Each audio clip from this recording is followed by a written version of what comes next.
थेट जाऊयात, संजय राऊत बोलतायत. असं दिसतंय आणि हे महानगरपालिका, महाराष्ट्रातल्या 14 महानगरपालिका, त्यात संभाजीनगर सुद्धा आहे. महाराष्ट्राच्या राजधानीतलं मुंबई आहे, नागपूर आहे. अडीच 3-3 वर्ष निवडणुका घ्यायला घाबरत आहे. लोकसभा निवडणूक त्यांनी घेतली कारण जगात त्यांची नाचक्की झाली असती, घेतली नसती. पण महाराष्ट्राची विधानसभा घेण्याची हिंमत त्यांची जरी नसली तरी त्यांना घ्यावी लागेल. निवडणूक आयोगाला उत्तर द्यावं लागेल. विधानसभा अस्तित्वात आणावे लागेल त्यांना नोव्हेंबर महिन्यात. हरियाणा, झारखंड, जम्मू काश्मीर आणि महाराष्ट्र या निवडणुका त्यांना वेळेतच घ्याव्या लागतात.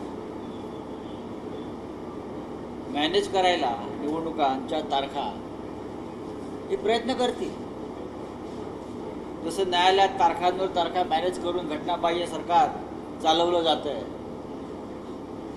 किंवा आपल्या सोयीच्या तारखा लोकसभा निवडणुकीत प्रचारासाठी सोयीच्या व्हाव्या म्हणून घेण्यात आल्या प्रधानमंत्र्यांच्या. पण आम्ही महाराष्ट्राची जनता, विरोधी पक्ष जागरूक आहे. आमचं लक्ष आहे. ते निवडणुका वेळेवर होतील थोडक्यात असं म्हणूया. व्हायलाच पाहिजे.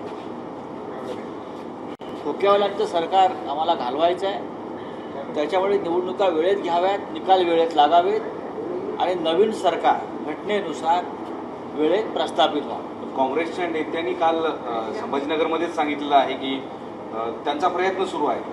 1 महिना पुढे घेऊन जायचे निवडणुका आणि काही योजना आणायच्या आणि मग त्या योजनेच्या नावावर पुन्हा निवडणुका पुढे यायच्या. कारण मतांचा सध्याचा सर्वे पण त्यांना काहीतरी अनुकूल नाही असं म्हणतात. लोकसभेचा सर्वे सुद्धा त्यांना अनुकूल नव्हता आणि नाही.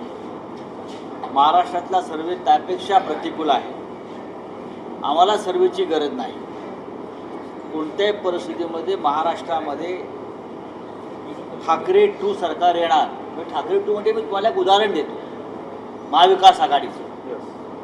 ठाकरे 1 सरकार हे महाविकास आघाडीचंच होतं. त्याच्यामुळे महाविकास आघाडीचं 2 फरक आहे. सरकार या राज्यामध्ये येणार, ते कोणीही थांबवू शकत नाही. तुम्ही किती पैसे वाटा, तुम्ही निवडणुकीच्या तोंडावर किती घोषणा करा, योजना आणा, पैशाचा धुळा उडवा, मतदारांना विकत घ्यायचा प्रयत्न करा, निवडणुका तुम्हाला वेळेतच घ्याव्या लागतात. रवी राणा असं म्हणतायत की आम्हाला जर मतदान नाही दिलं तर लाडकी बहीण योजनेसाठी जे 1,500 दिले ते आम्ही परत घेऊ. याचाच अर्थ असा आहे की ह्या ज्या योजना जाहीर केल्या त्या आपल्या लाडक्या बहिणींसाठी नसून, विधवा, परित्यक्ता, बेरोजगार महिलांसाठी नसून, त्या फक्त मतं विकत घेण्यासाठी आहे. त्यांच्या भावना या किती कलुषित आहेत या सरकारच्या आणि सरकारला पाठिंबा देणाऱ्यांच्या. हे सरकार काय त्यांचे हे पैसे काय त्यांच्या खिशातले आले का?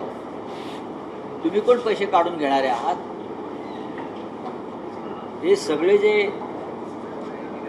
ज्या आमदारांचं आपण नाव घेतलं त्यांच्या पत्नी मला वाटतं पराभूत झाल्या अमरावतीमध्ये. त्याच्यामुळे त्यांची मानसिकता तपासून घ्यावी लागेल आणि तेही पराभूत होणार आहे त्यावेळेला. हे फक्त एक आमदार नाही तर महाराष्ट्रातले अनेक आमदार, सत्ताधारी पक्षाचे नेते आणि मंत्री वारंवार हीच भाषा बोलत आहेत की 1,500 रुपये तुम्हाला देतोय, मतं द्या, नाहीतर आम्ही 1,500 रुपये परत घेऊ. त्यांच्या बापदाद्यांचे पैसे आहेत. हा सरकारचा पैसा आहे, जनतेच्या करातला पैसा आहे. त्या पैशांवरती त्या बहिणींचा हक्क आहे. त्यांचाही कर सरकारमध्ये गेला, त्यातून त्यांना ते पैसे मिळतात. हे सगळे जे आहेत लोक, हे यांची मानसिकता भ्रष्ट आहे. मतं विकत घेण्याची आहे आणि ती सरकारी पैशातून मतं विकत घेण्याची आहे. माननीय उद्धव ठाकरे साहेबांनी स्पष्ट सांगितलं योजना सरकारी आहे, महिलांनी लाभ घ्यावा. पण जेव्हा आमचं सरकारी तेव्हा या 1,500 रुपयामध्ये नक्की वाढ केली जाईल. 1,500 रुपयात घर चालतं का? आणि घर चालून दाखवावं. एकूण तुमचे राणा वगैरे आहेत त्यांनी किंवा त्यांच्या पत्नीनं आता घरीच असतील त्या चुलीवर, पराभूत झाल्यामुळे. अजित पवार असं म्हणाले की आम्हाला पुन्हा निवडून द्या, लाडकी बहीण योजना पुढील 5 वर्ष चालू ठेवू. याचा अर्थ काय घ्यायचा? याचा अर्थ तोच आहे की लाडकी बहीण योजना ही चांगल्या हेतूनं आणली नसून फक्त मतं महिलांची मिळावीत, विकत घ्यावीत या हेतूनं आणलेली आहे. अजित पवार हे स्वतः बारामतीमध्ये पराभूत होते. बारामतीच्या सगळ्या लाडक्या बहिणी बरं का या त्यांना पराभूत करणार. महाराष्ट्रामध्ये सगळे गद्दार आमदार गद्दारांविषयी म्हणतो पुन्हा विधानसभा दिसणार नाहीत आणि लाडक्या बहिणीच त्यांचा पराभव करतो. या लाडक्या बहिणी एवढ्या लाचार नाही आहेत. हे जे सगळे आहेत बोलणारे हे सरकारी लोचट मजनू आहेत बरं का. तर त्यांच्या बोलण्यावरती विश्वास ठेवू नका. सरकारी पैशाची उधळपट्टी, भ्रष्टाचार, आमदारांना 50-50 कोटी रुपये, खासदारांना विकत घ्यायला 100-100 कोटी रुपये, नगरसेवकाची किंमत 5-5 कोटी रुपये पक्षांतरासाठी आणि लाडक्या बहिणींच्या खात्यामध्ये 1500 रुपये, ते सुद्धा मत दिलं नाही तर काढून घेऊ या धमक्या. ही या महाराष्ट्राची अवस्था आहे.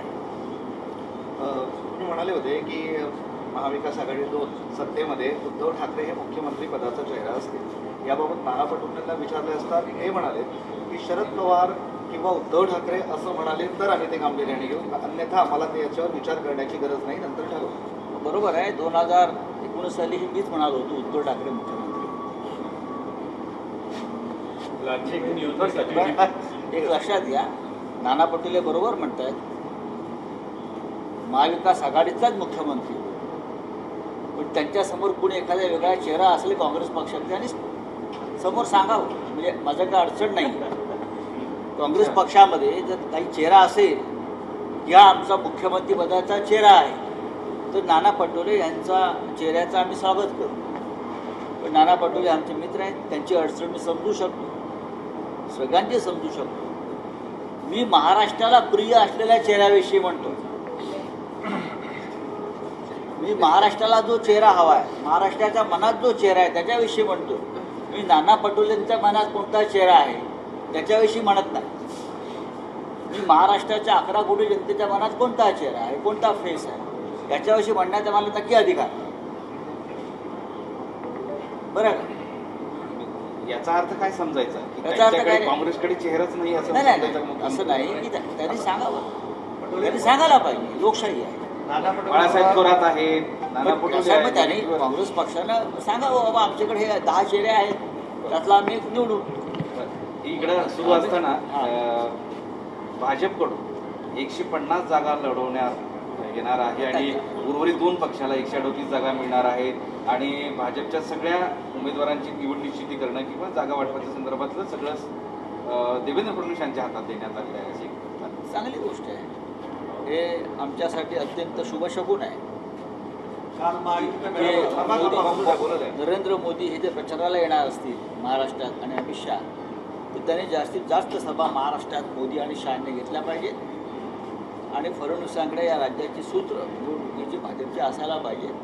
हा महाविकास आघाडीसाठी शुभ संकेत आहे. याचा अर्थ आमच्या 25 जागा नक्की वाढतील.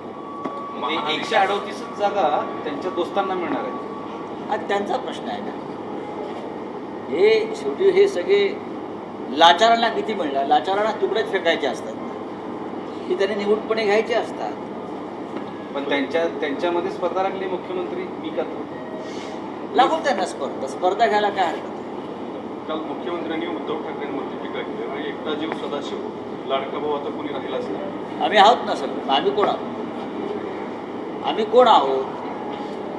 शिवसेना की तुम्ही आम्हाला सोडून गेल्यामुळे आमचा बाली बाका झाला नाही. ठीक आहे, तुम्हाला काही काळ सत्ता मिळाली, पण उद्याचा काळ हा आमच्या शिवसेनेचा म्हणजे बाळासाहेब ठाकरेंच्या शिवसेनेचा. ज्यांनी पक्ष चोरला, चिन्ह चोरलं, त्यांनी नैतिकतेच्या गप्पा मारू नयेत आणि कुटुंबाच्या गप्पा मारू नयेत. महाविकास आघाडीचं जे जागा वाटप आहे ते महाराष्ट्राला कधी कळेल? आपल्या होत आहे, चालू आहे ना. जागा वाटप सुरू आहे आमचं. उद्धव ठाकरे दिल्ली दौरे में गए थे तो वहाँ पे उनकी अंतर्राष्ट्रीय आरोपी जो है उनका से मुलाकात हुई, ऐसा आरोप संजय संजय जी को मुझे मालूम नहीं. शरद कोई कोई भी बकता है, हम उसको जवाब देंगे. और आप हमको सवाल पूछ रहे हैं, कोई स्टेटस रखो, कोई प्रतिष्ठा रखो. शरद पवारांनी काल मुख्यमंत्र्यांनी मराठा आरक्षणावरती पुन्हा बैठक घ्यावी, जरंगे भुजबळांना पवार साहेबांचं म्हणणं जे आहे अनुभवाचे बोल असतात, त्यांचा विचार करायला पाहिजे. Thank you very much. एक शेवटचा प्रश्न असा आहे की केंद्रातलं सरकार जाऊन एक म्हणजे मंत्रिपदाचं अनेक मंत्री असे आहेत, जसं रावसाहेब दानवे आहेत, संदीपान भुमरे आहेत, त्याचबरोबर भारती पवार आहेत, कराड आहेत, यांचं मंत्रिपद जाऊन 1 महिना झाला आहे. मात्र त्यांना अजून सरकारी रुबाब कायम आहे, त्यांचं सिक्युरिटी त्यांना वाय दर्जाची दिली जाते. महाराष्ट्रात अशा प्रकारच्या घटना होतात.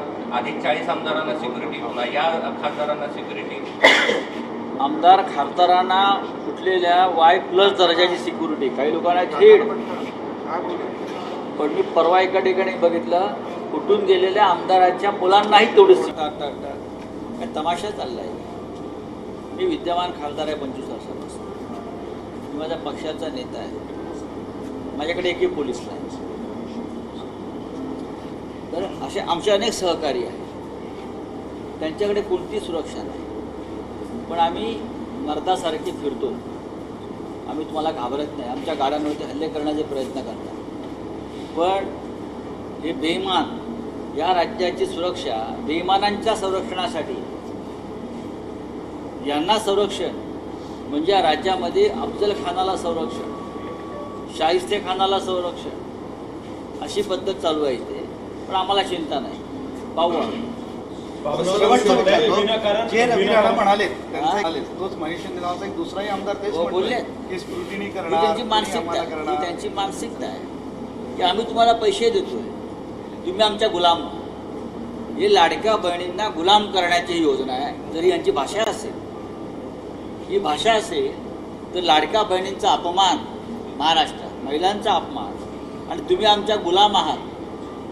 आम्ही 1500 रुपये देतो, तुम्ही आम्हाला मत द्या, ही गुलामीची भाषा आहे. थँक्यू. सर्व कामं थांबवले. प्रसारात सेवा विधेयक जे आहे, मध्यप्रदेश लाडक्या बहिणीचे पैसे मिळाले म्हणतात 2-3 महिन्यावर झालं. काय आहे ते, त्या सत्य आहे. डीपीडीसीचे सर्व कामं थांबवण्यात आले लाडक्या बहिणी योजनेसाठी. फक्त तिकडे तो सर्व पैसा वळवला. निवडणुका आहेत, 2 महिने हे केलं जाईल. कारण त्यांना असं वाटते की लाडक्या बहिणी त्यांना भरभरून मतदान करतील. हे असं अजिबात नाही आहे. लाडक्या बहिणी बेईमानांना ओवाळणी टाकणार नाहीत मतांची. मोदींच्या बहीण आणि तुमच्या कधी काळी तुमच्या पक्षाच्या असलेल्या खासदार भावना गवळी म्हणतात की राजकीय आकस ठेवून संजय राऊत हे त्यांचा भोंगा वाजवतात. मी त्यांना ओळखत नाही. मी बेईमानांना ओळखत नाही, उत्तर देत नाही. प्रसारण सेवा विधेयक स्थगित त्यांचे केले. त्यांच्या मोदींच्या भगिनी ना त्या, मग तशाच बोलणार ते. तर लोकसभेत 400 पारचा नारा दिला होता. कालच्या महायुतीच्या बैठकीत त्यांनी 200 पारचा नारा दिला. 200 पार ना, नाही त्यांनी 300 पारचा दिला पाहिजे. आकडा चुकतोय त्यांचा. लोकसभेत मराठा फटका बसल्यामुळे फडणवीसांच्या जागी विनोद तावडेंना या सगळी जबाबदारी देण्याची सगळी स्वागत आहे. भाजपच्या बैठकीत सुरू. विनोद तावडे आमचे मित्र आहेत, जाणकार आहेत. त्यांना राजकारण अधिक कळतं, देशाचं आणि महाराष्ट्राचं. आणि त्यांच्यावरती अन्याय झाला होता 2019 साल, एवढंच मला माहिती. अजित पवारांना महायुतीत ठेवतील असं तुम्हाला वाटतं? कारण देवेंद्र फडणवीसांचं संघाच्या बैठकीत वक्तव्य आहे की अजित पवारांना सोबत घेऊन लोकसभेत फायदाच झाला नाही. असं आहे की जर नाही ठेवलं तर लोक त्यांचा पराभव करणारच आहे. बारामतीत त्यांचा पराभव होणार.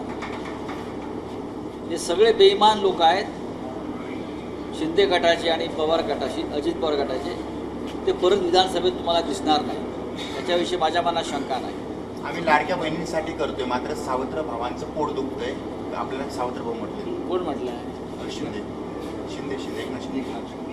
बघा, एकनाथ शिंदेना इतिहास माहीत नाही आणि तो भावनाशून्य माणूस आहे.